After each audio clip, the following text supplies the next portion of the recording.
Welcome back to my channel, The New Entrepreneur's Home, where we teach you various skills: liquid soap making, bar soap making, bathing soap making, car wash making, powdered detergents, and so many other skills.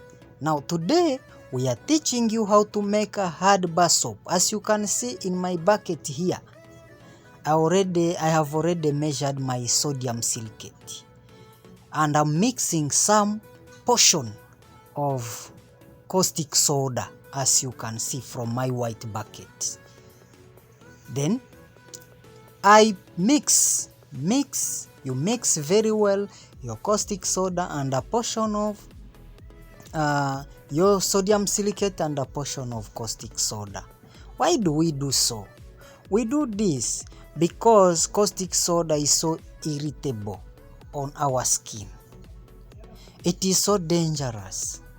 And you may ask yourself why caustic soda is being used, but it does not harm your skin. In some soaps you may get in the shops or in roaming around, you'll find some soap where when you wash, you get wounds in between your fingers.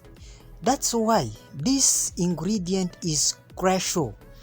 You should make sure that sodium silicate has reached everywhere, has mixed with your caustic soda, and that's why we mix it apart and then we pour it in the caustic soda solution, and then we mix to make sure sodium silicate has mixed very well with our solution. Why?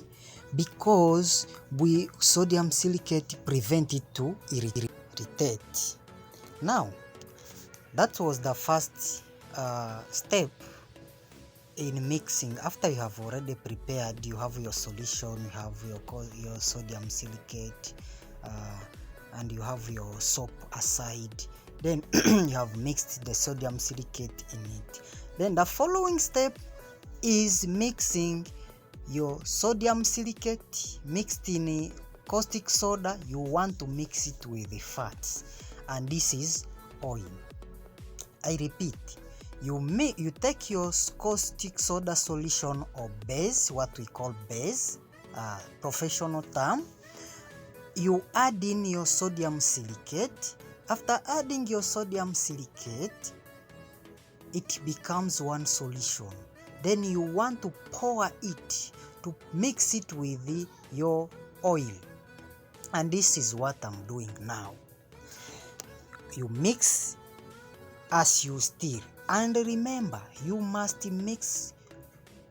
stir using one side, going on one side, because we don't want a gap in our bar soap.